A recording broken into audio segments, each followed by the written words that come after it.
Beautiful, lovely gamers. My name, as always, is Jonal, and today is a little bit of a different video. Today I'm talking with DreoUK. He is a absolutely amazing Immortal / Radiant level player, mainly specifying in Euro right now, but in general just an aimer in itself. He has 8 years of pro / tier 1 in-game leader experience in FPS games, titles such as CSGO, Overwatch, Paladins, Dirty Bomb, and also, of course, high-level playing in Valorant. He also has played and worked with multiple tier 1 coaches and players from tier 1 organizations such as Cloud9, Fnatic, Optic Outlaws, Navi, and others. And that's what I want to talk to him about. How he got started in FPS games, how he got the mechanics and the gameplay and general skill that he has, a little bit about his journey there, and also in the end talking a little bit about if you don't have 8 to 12 hours to put into FPS games every single day, how can you improve, rank up, get your mechanics up to level, get your gameplay up to the same level? Like, how can you get really, really good at a game without having the time to put in? So that's what this interview / conversation is about. If you like this type of content, a like on the video, subscribe to the channel, and dropping your comments down below what you think of the interview, who do you want to see me talk with after this one. And outside of that, I hope that you enjoy. Okay, I think the best way to start is just like a little bit about yourself. Who for those who don't know you, who is DreoUK? Who is DreoUK? That's a very, very good question. Okay, so my name is Andreas, and Dreo is the middle part of my name. Change it a bit here and there, and you'll get DreoUK. I'm from the UK. I'm 23 years old. I am a psychology graduate and an influence executive at Code Red, and I am a multiple tier 1 gamer, to be honest with you. So I play multiple different games, I get good at them, then get bored with them, and then change to the next one and repeat that kind of process. Now, however, I've kind of settled into Valorant content creation, so I'm really, really enjoying just streaming a lot, making YouTube videos, etc., and pushing content out for people to enjoy. My niche and my unique aspect is definitely my Yoru gameplay. There's not many people doing that in Valorant at the moment, especially in EU. So I'm really pushing for Yoru. I think he's super fun and a nice challenge for me to get good with him. So I also coach on the side sometimes. I have private coaching that I do with people, which has really good results with everyone I've used it with. And that's a little quick summary, I guess. Okay, cool. So high ranking your player to kind of just take it at the beginning, because that was like the big reason that I wanted to kind of have you here, because Sure. I've worked with a lot of people that's been very high, especially in Overwatch, hit all the bells and whistles in Overwatch. But for example, I see some of my friends at top 500 and they struggle with Valorant, and then they try League and they struggle in League, and then I've seen some people from Counter-Strike go to Valorant, to Overwatch, and they struggle there. So what games, I know some of them, but what games have you kind of, as your milestones, have you hit high elos in? Just to kind of get down. So the first one is Counter-Strike Go. I started playing CSGO in around late 2013, 2014. Hit global, and then I moved on to other games, and another one was Paladins, where I played tier 1. I played with all the current and ex-pro players, against and with them. And then in Overwatch, at the start of Overwatch, very early on, I also played tier 1. So those 3 games I played very high elo with and competed in. There's another couple smaller games like Noskoth, which I made money from competing in that game, but it was never really big enough to be mentioned to a lot of people. And now in Valorant, I've been Radiant, and I've tried competing in Valorant. I've played pretty well around tier 3ish, tier 2ish, but I moved to content creation instead. Yeah, okay.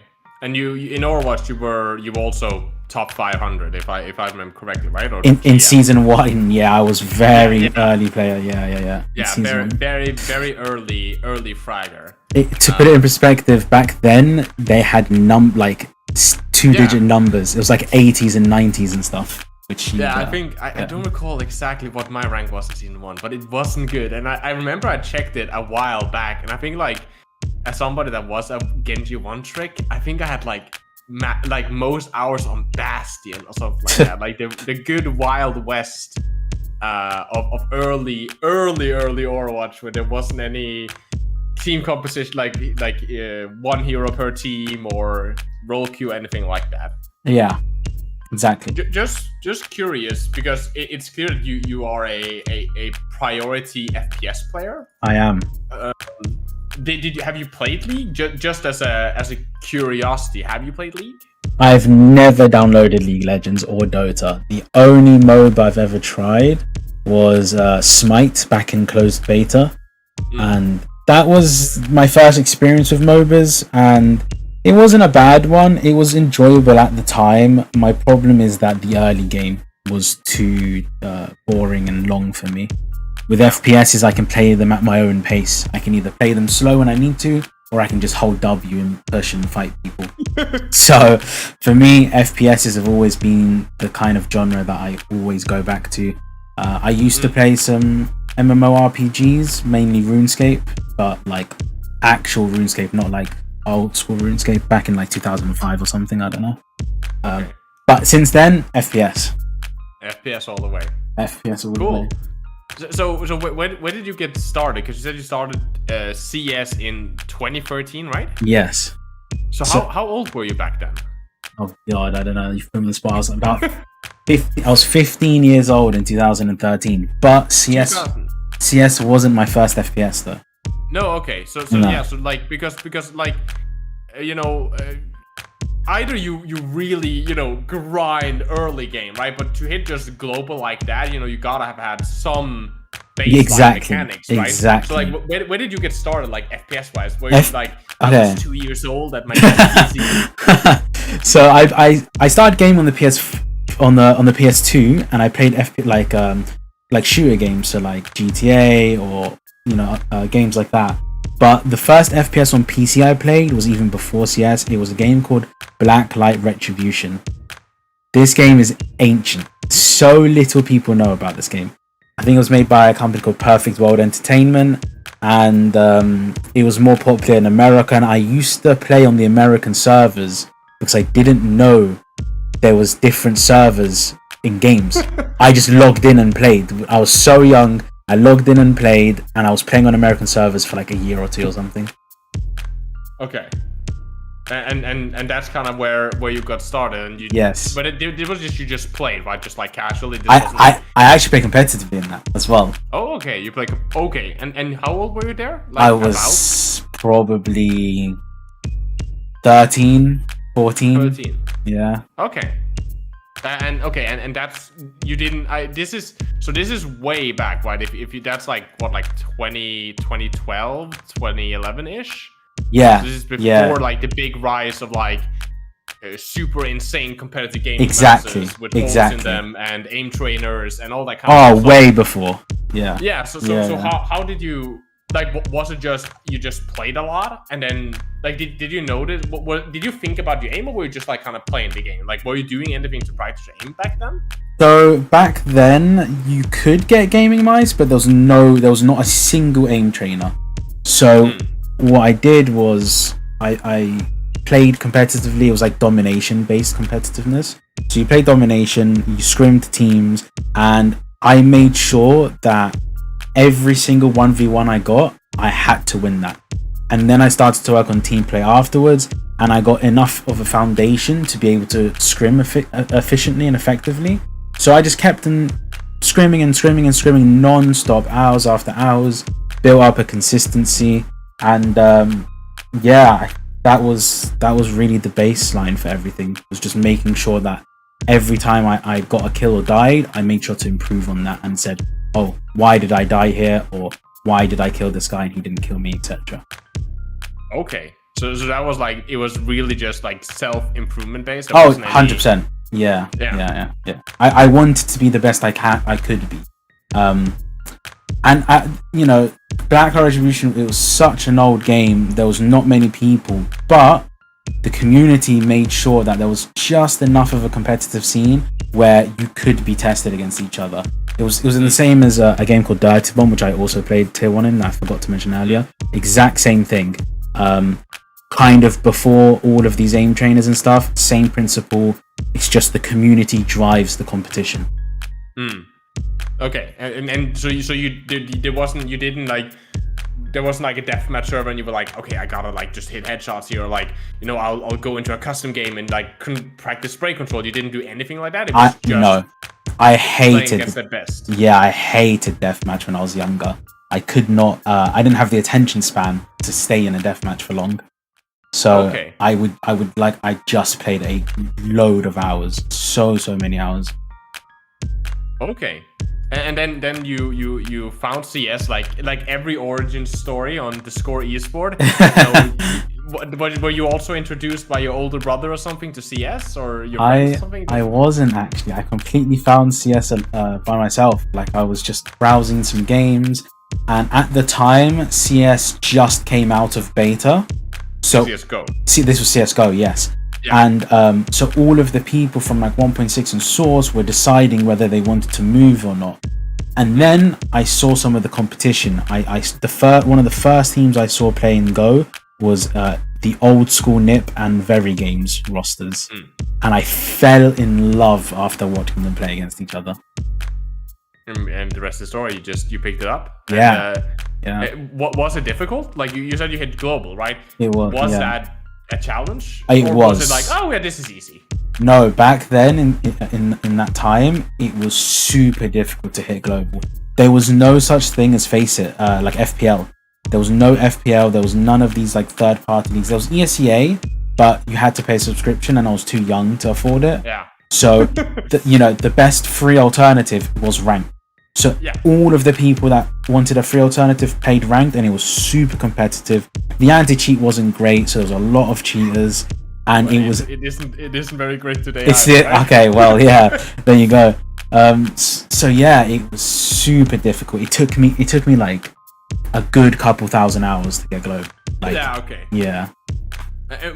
Was it the same mentality? Was it just like, just gotta grind, bro, just gotta like focus on myself, win my duels, and like, was it the same mentality that you pushed with? Did you put any other, like, you know, okay, we gotta do VOD reviews, or hey, I gotta I gotta do aim practice, or like did you do anything like that? Yeah, so when it came to CS, everything kind of leveled up. So I started to make sure to focus on team play, because at the time I was trying to play in teams and go to LAN, etc. And then I was VOD reviewing, especially pro games rather than my own. I was watching a lot of pro play. Like, I remember watching the first ever CSGO major live on Twitch, and I was just obsessed. I could not get enough. I was analyzing every single play. And then as time went on, I realized, okay, I'm this good, but I need to get better, and it's taking too long. Now's the time to really try and deathmatch. Believe it or not, there was like headshot only servers and AWP servers. There was loads of different community servers they could DM on. Ultimately, I didn't DM as much as I should have, and it was back to that thing I mentioned before. I just didn't have the attention span for it.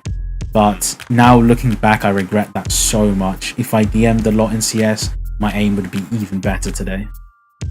Yeah, because normally, as they say, right, when you're younger, it's easier to learn muscle memory. Exactly. So if you could start when you were like 5, right, then you could have built up incredible muscle memory by the time you were 15, and then just kind of kept that ball going. But you have pretty.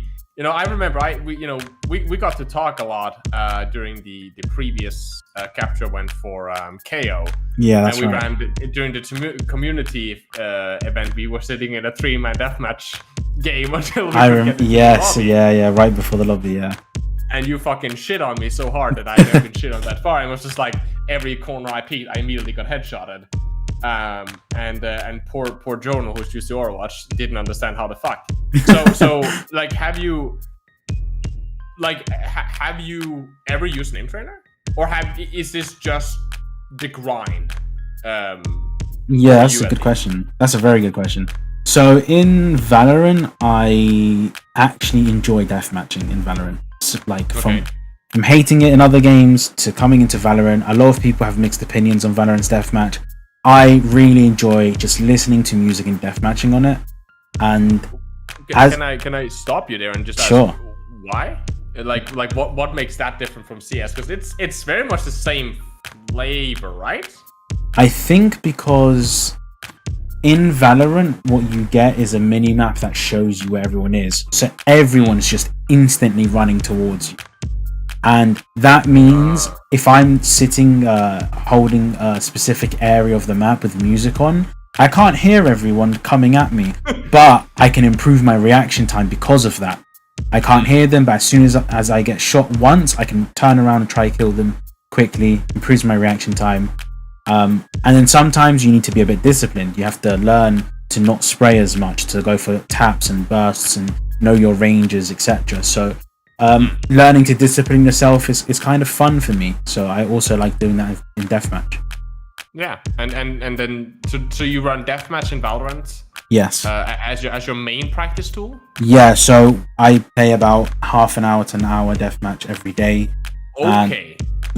And I've tried aim trainers, to be honest with you. Aim trainers are very good. I do think, especially like Kovacs, that's a very good aim trainer. However, it doesn't teach you crosshair placement and like game sense of the maps. And most of the time, you're not getting kills because your raw aim is better than someone. You're getting it because your position, your crosshair placement, your game sense of the map, your knowledge is better than them. Not just because you flicked to that person quicker than they flicked to you.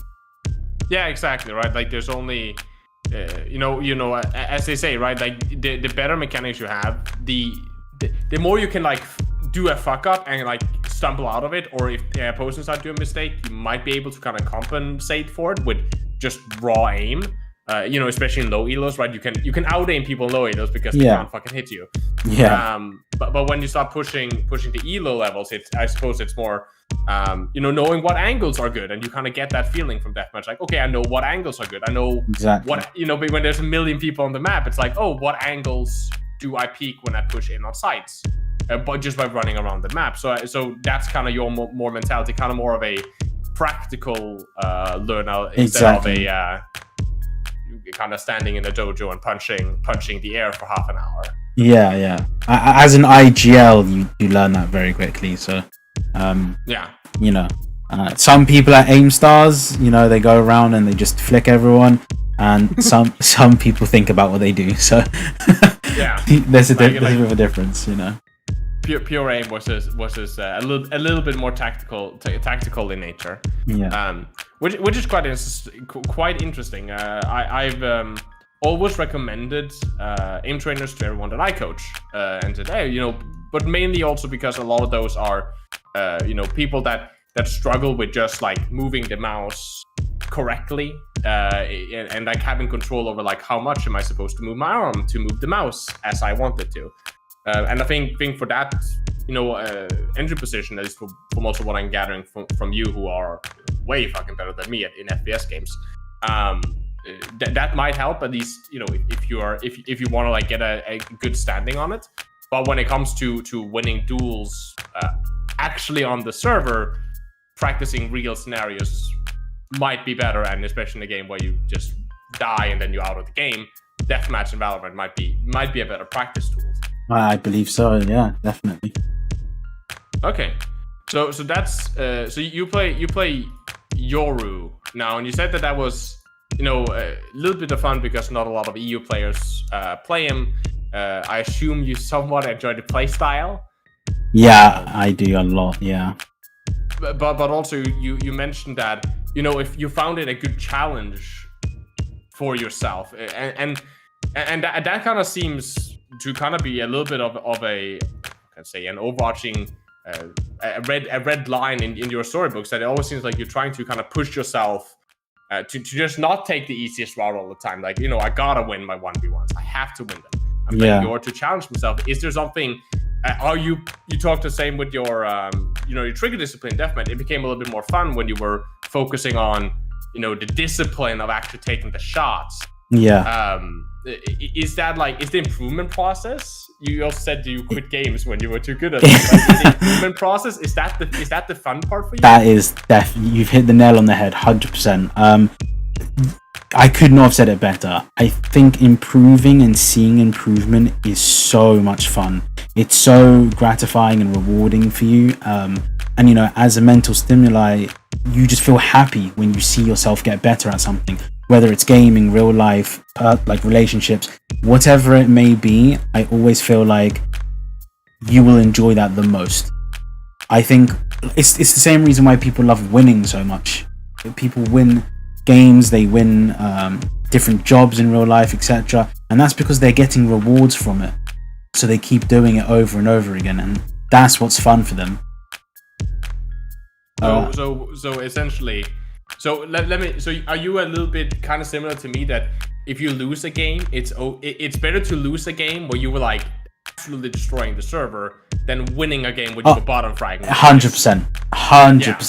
I would much rather have fun improving and lose a game than be miserable, useless, and just kind of sit back and get like a free ride into a win, for example. Yeah.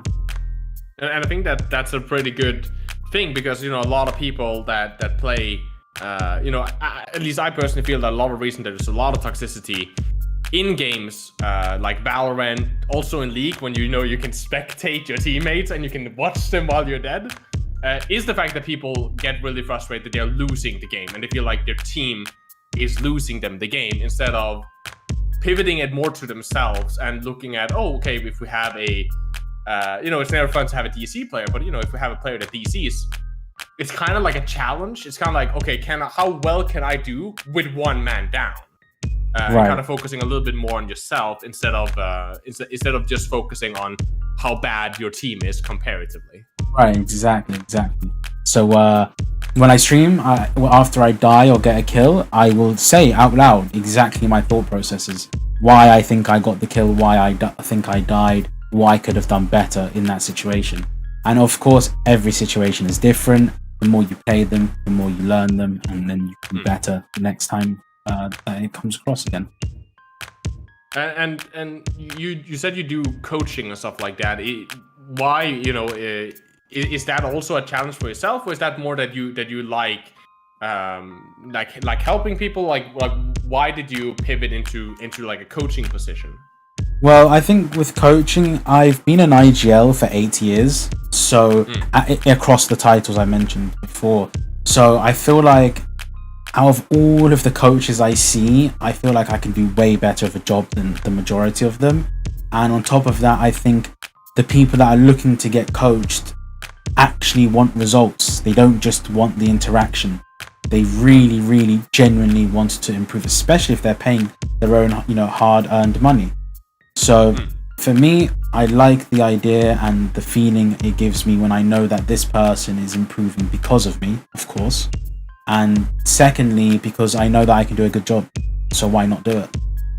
Yeah, like that makes complete sense. I get a lot of the same feeling what I've been doing when I coach in Overwatch and stuff like that. It's very much the same, that when you get a DM from one of your customers, especially if you had a couple of sessions with them, not just one, and they're like, hey, I hit this rank, and you kind of see, especially if you have follow-up session, you kind of see the progression.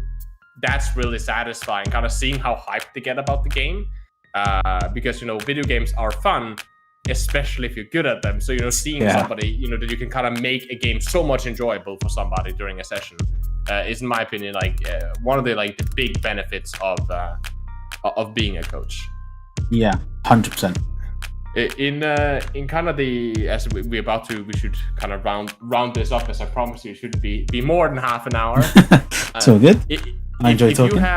If you have a tips for if somebody can't grind, say from the age of like 12 or whatever, 13, right? Yeah. If somebody's sitting here, man, he's 26, he's hard stuck silver, he just can't fucking hit the shots, right? He can't, he just keeps losing the game, no matter really how much he put into his rank. and they don't have, they can't scrim 12 hours a day because he has a job.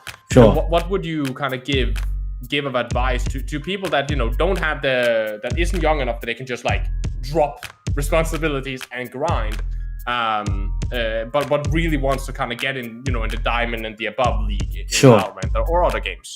Yeah, 100%. Great question. And the best answer I can give you is a 2-word answer, and it's delayed gratification. So it's the idea of basically stopping temptations immediately for a long-term reward. So what that means is, in terms of Valorant, is this person who has these responsibilities and he can't do as many hours in game, but he can do a few hours in game.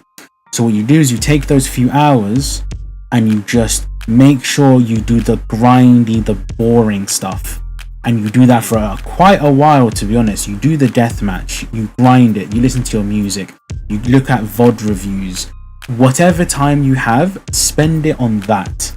Because that is the boring part, but the part that makes you improve so much faster than anything else.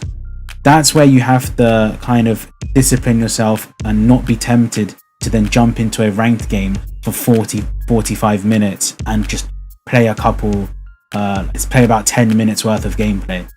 So the most important thing is you have to tell yourself, okay, this is boring, but I have to do this to get better, and I'll do it for, say, a couple weeks, a month, 2 months. And then after that, for the next couple months, I will be a completely different player. I'll be twice as good, 3 times as good. And then whenever you get stuck again, you go back to the same routine. You take a couple weeks off, you grind, and you'll be better. And you just repeat that cycle until you are where you want to be. Yeah, it's kind of like, when if you want to get good at a sport, right? Like, do the dribbling, or if you do boxing, right? Practice your boxing. Don't just jump in the ring and exactly do 10 minutes and then you're so exhausted that you have to leave for the day, right? Like focus on improving yourself, and then take those improvements and test them in the rank game, and then kind of keep that cycle going. So at least you get some value while you're online and have the time to play. Exactly. And it's all about being efficient. When you don't have much time, it's about being the most efficient you can be with your time. You have to think smartly, Yeah. Okay, cool. And the last thing, where can people find you? I'll of course drop some of those links in the description. But where can people find you if they want to see more of you? Yeah, thank you. So if you are, if you've heard this conversation, you're interested to get to know me or to ask me anything, you can always find me on twitch.tv/DreoUK. And in there, you'll see all my links for like my YouTube, Twitter, TikTok, etc. So just come on over, say hi. I'll be more than happy to say hello back and meet you, get to know you as well. Okay, thank you so much for coming and having this talk. I appreciate it. Thank you for having me. Much love, my guy. Thank you. Now, I want to thank you guys for watching and Dreo to show up. If you're interested in him, of course, you can check him out on twitch.tv/DreoUK. Link in the description together with some of his other socials if you want to check out and support the guy. He's way smaller than what he should be. So check him out, show him some love. He definitely deserves it, and trust me, it's amazing content, especially his Twitch streams. They're absolutely golden. So just fun and also educational to learn from. So if you want to check him out, socials in the description. Thank you guys so much for watching. Like, comment, and subscribe. Greatly appreciate it. Besides that, I hope that you have a lovely day or evening. Please do take care of yourself. Stay positive. Tell somebody that they love them. My name has been Jonal, and you guys keep the enemy in your crosshair.